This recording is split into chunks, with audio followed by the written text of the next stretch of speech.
Okay. Gee, Fred. What is this monstrosity that you have placed in you front of me? here. Oh, this is the Ronin. Yes. Look at this thing. Yeah, Man. today we're going to Massive. review the Ronin-S. Now, I know those of you that are interested strictly in still photography probably won't find that interesting, because this is really for video makers, but let's face filmmakers. All of the cameras, or at least most all of the Try to DSLRs, put that more in between us, so yes. Basically have, I'll hold on to it if you're Yep. worried, basically have video not built into the camera, so why not take advantage of it? Yeah, oh yeah, exactly. Think about it. I was actually very pleased because before I was a photographer, then a filmmaker, but still did still photography. Right. And there are just some things that really video and the film, the motion, actually accents what you're doing. And the quality of video, Yes. having gone up now to 4K, you can crop into that and get a really nice close-up out of a 4K. You can take stills out of it that look amazing. Mm-hmm. At 1080, if you thought you were getting stills out of the video that look good, 4K is even more amazing. Yep. So very high resolution video that you can do with these DSLR cameras now. Don't sell yourself short. So talk about this a little bit, Joe. Yeah, let's go over some of the things in here. This it's a 3-axis gimbal, which means the panning, tilting, and of course the what would you call that? The banking. Rotation. Banking. Rotation. And it's a rotation. Okay, so your heading, banking, and your angle of attack there, your tilt. So 3-axis gimbal, very much similar to the gimbals like you'd have on most of your drones. In fact, that's why DJI's come out with this, and they're going really heavily into professional gimbals. This is in the DJI professional market. This runs $749. However, at Christmas time, if you were quick, they actually had a $200 sale going on, and cool. It was $549. But let's go over some of the features. This will take a camera that's up to 3.6 kilograms, which is about 7 pounds. I've got a 5D Mark III on here at the moment. With?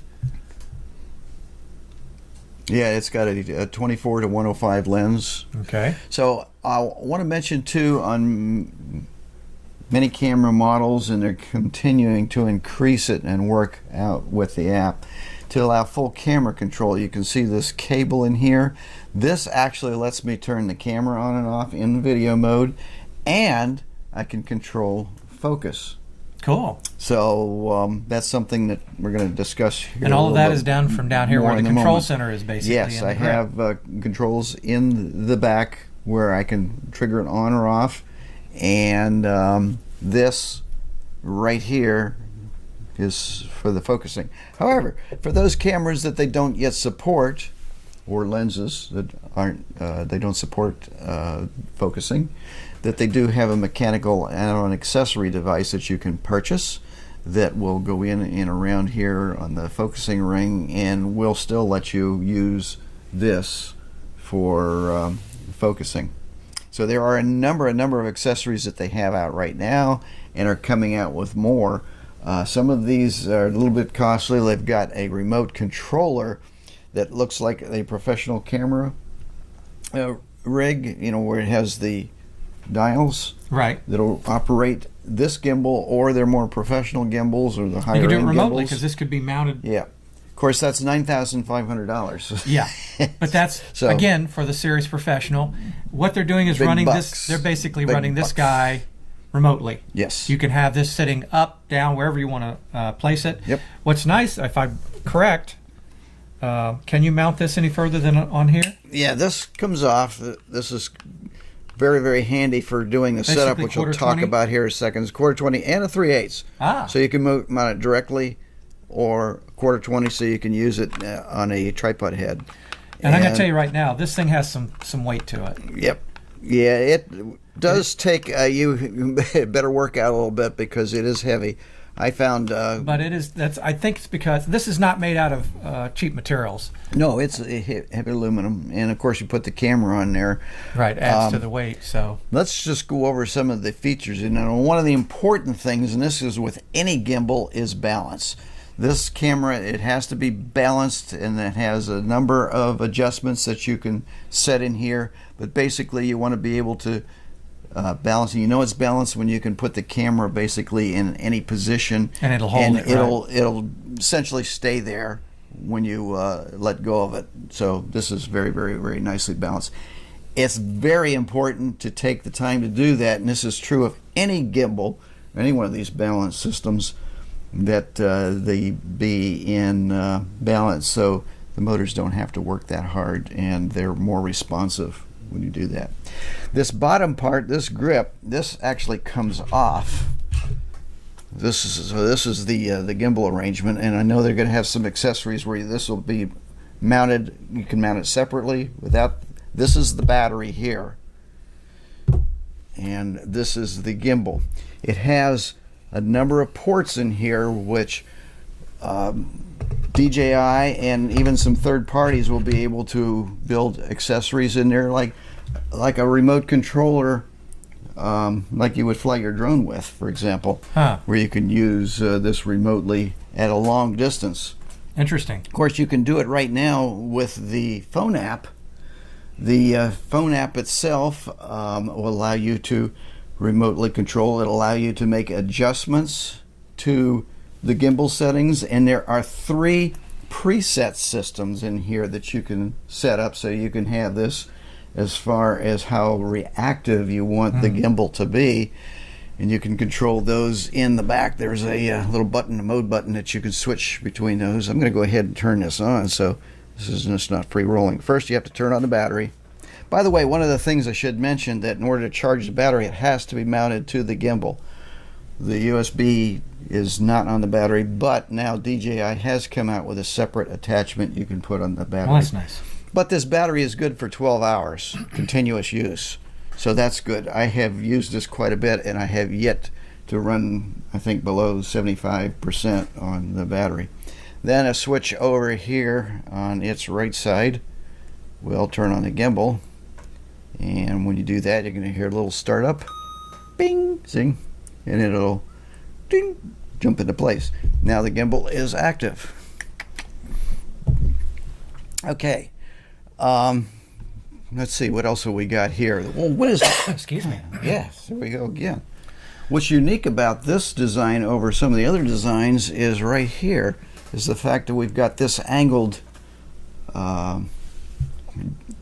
motor bracket in here, right, with a tilt, which allows you to see the LED when you're holding it up right this way.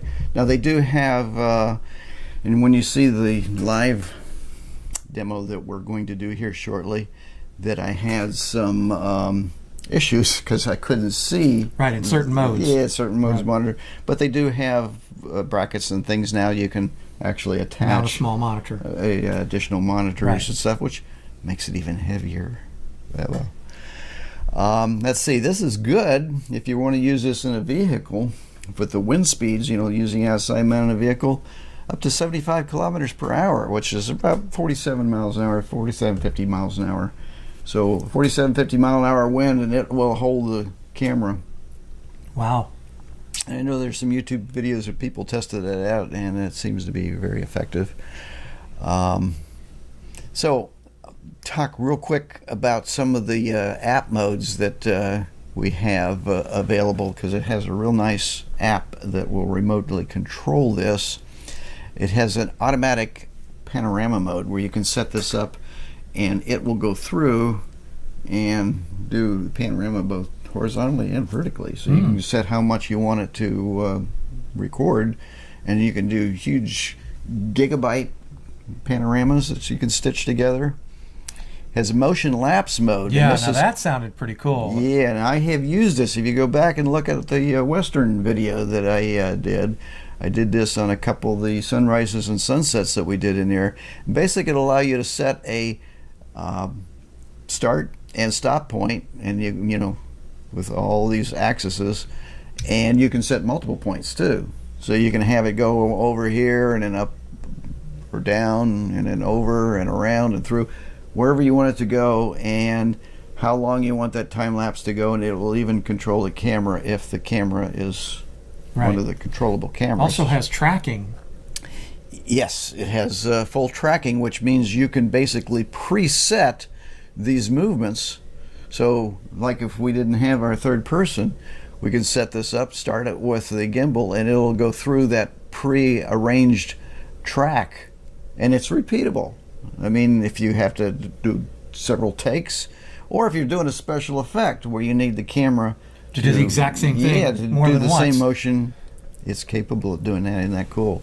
Which is pretty cool. As we mentioned, it has an S bus here for third party and for additional accessories that DJI is continuing to come out with. They're also continuing to support even before additional they've got all cameras. these things that they're in development, it already considers, they already say that it has a full, I love the word they use, ecosystem of accessories. Yes. Meaning they have a lot already on the market for it, and they're developing more all the time, which And is you why will- the S bus will be a helpful way to attach into it. So it's one of those things, if you make this investment, you can keep enlarging or keep building on that initial investment. By the way, I showed you, there is in the back in here, and this is what I'm doing with my thumb, it's got a little joystick.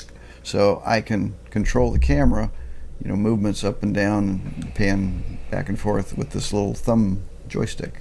Cool stuff. And then you can control it, as I said, the speed and everything, and it's got 3 mode settings in there.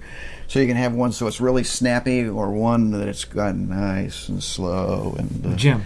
So you can preset those. So what do you think we should do now?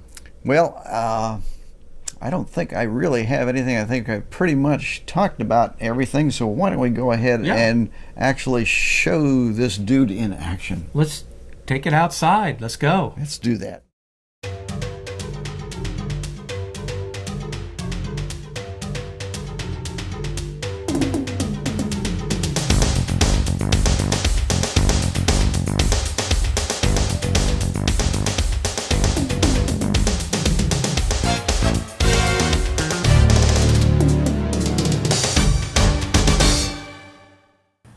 All right, well, we're here to demonstrate the new Ronin-S gimbal. And first, I thought we would talk a little bit about this. Is kind of an old-fashioned, which just kind of emulates an old glide cam. And one of the secrets of both the Ronin-S or any gimbal, and this here, is balance. They've got to be balanced. And it's a bit of a pain to do so, but I'm going to pick up the Ronin here. And so I know we're going to talk more about this, but it is very important that the camera be balanced on there, just as if on the old glide cam. So once you turn this on, well, let's see, turn on the battery first. And then we turn on the, and that allows the motors then have a lot less work to do. There it goes.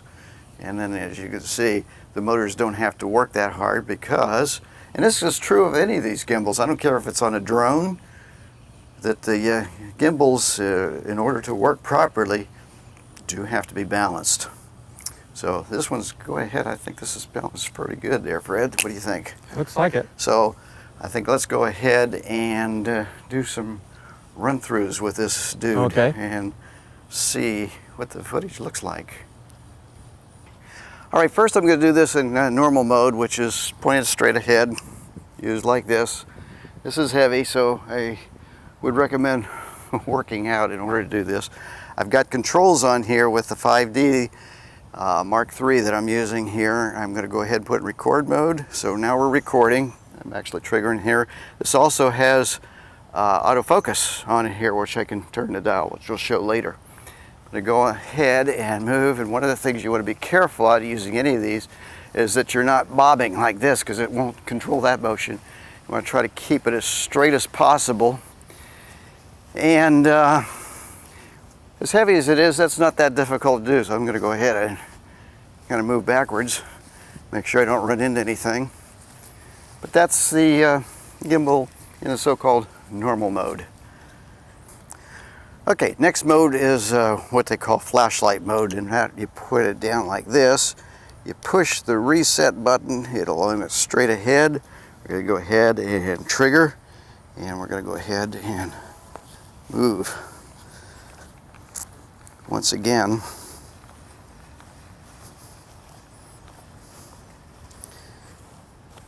and I also go back. See, I can move this around, move my joystick down just a little bit here or there. There we go. So that is flashlight mode. All right, okay, the last mode here is, I don't know what you call it, kind of low mode, the ground mode. Again, we push the double click a button in there. I'm gonna go ahead and trigger the camera, see if it's going. I believe it's going. And then we can do a nice, really low shot. Kind of a, I guess this is a dog's point of view.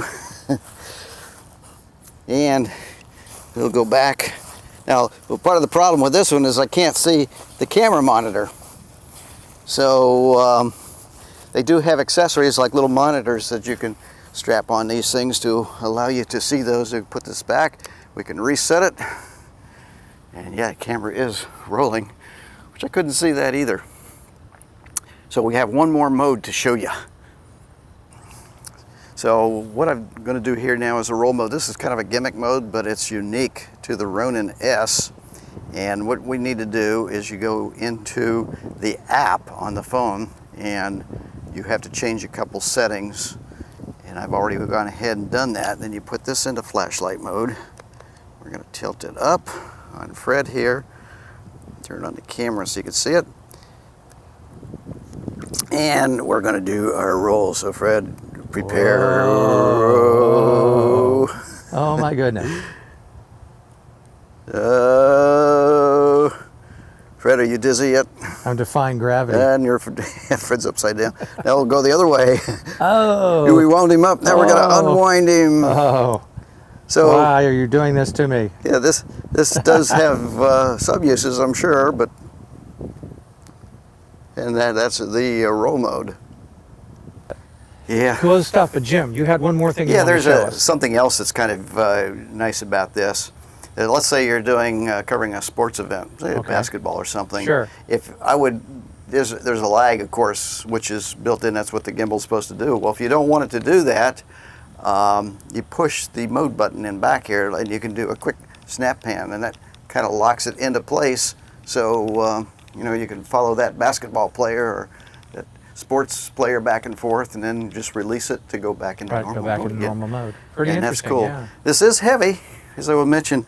I found putting it down into the belt helps a bit. And wonder if they'll come out with a harness piece. Oh yeah, yeah. In fact, they've already got one that's a two-handed mount like the Ronin-M that you can. So there's all kinds of accessories for it.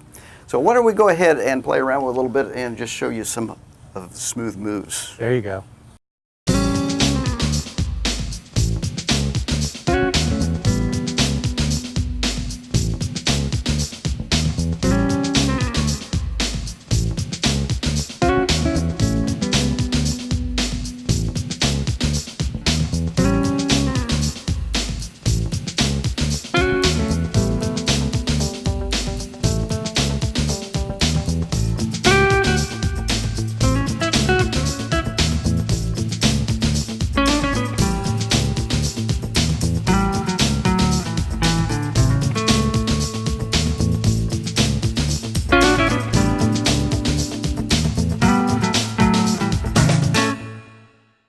Okay, well, I hope you found that entertaining because that was fun. Yeah. Again, we had a lot of fun doing that. If you're strictly a photographer and you're not interested in video, this may not have any interest. But one of the things I wanted to talk about real quick, and we just kind of mentioned it out there and earlier, is the control of the camera.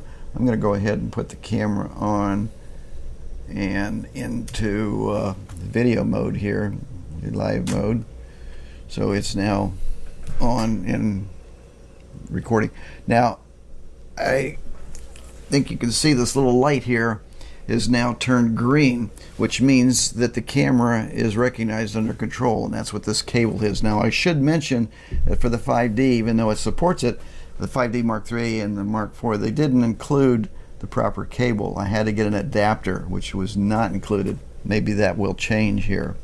But with this, and when you looked at some of the footage that we did live, since I was playing around with the focus mechanism, you might notice that some of the shots were a little soft focus, and that's because I didn't have the monitor to see. I mean, these LED monitors are kind of small.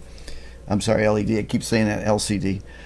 But this does, and if I turn this does, and we're going to show a close-up of the focusing of the lens, does allow me to adjust the focus. So more and more cameras are being added. Well, if you're going to use some of the modes that Jim was using where he couldn't see it, that's where you would want to have that small bracket with the monitor. Yeah. Because there's just really no other way to see it. That's the limitation to having the built-in LED type screen. What happens if you're left-handed? It's kind of awkward, right? No. This is actually removable and can be mounted on the right side. Cool. Or you can remove it completely if you don't need it. So it doesn't have to be on there. And so that's kind of cool. Plus, they are coming out with a remote, so you can have it just like a real production, and you can have a separate focus puller. Jim, I have a question to ask you. Let's say you have one of the models of, whether you're, no matter what brand you're shooting, but one of the models with the flip-out screen, the articulating screen. Would that be able to compensate for some of those other modes? Because you can pull that out and then flip that up and down. Yeah, absolutely. The 5D Mark III does not have that. But yes, if it's supported, and there is a list that's constantly being updated at the DJI website, so if you want to see if your camera, I know some of the Panasonic, Sony cameras are supported, the Canon, Nikons, and they're continuing to develop to bring that to more cameras, and those that can't, again, they've got a mechanical mechanism that you can purchase extra and mount on there, but that's it. So, we hope if you've got any questions or comments or observations on the Ronin-S, please feel free to leave them in the comments below or email us. And that's really all I got to say about it. I enjoy the Ronin-S. We're going to be using it a lot, so I'm going to give it a big thumbs up. And so you're going to see some smooth moves from now on the Fotobug podcast. Well, you'll notice even with the issue of the soft focus in some of the frames, and that was the smoothness of what he was doing when he was traveling. That is not dead even ground that we were on. Yep. And it was interesting because even when I was tracking him with a handheld video camera, it was more of a challenge. You notice that, and Fred's got a steady hand, and you'll notice the difference between that and this. By the way, that video camera, which is, we're using a Canon video camera, but you can mount your video cameras on here too. It does not have to be specifically a still camera. No. In fact, I've heard people that use the small red cameras, and I'm sure the Blackmagic cameras as well would work. So, again, any Something questions, to think about. any comments? Hey, listen, we always like to talk about new stuff. Sometimes it's a little bit expensive, and you're really having to think about, do I need this? At the same time, if you're wanting to do more video work, this may be something you want to add to your gear. Absolutely, we can recommend it, and I think you're going to see, well, more and more companies. I think Benro just came out with one, Gion, of course, so which is a good thing. Yes, competition, prices go down. Yep, that's a good thing. So thanks for watching.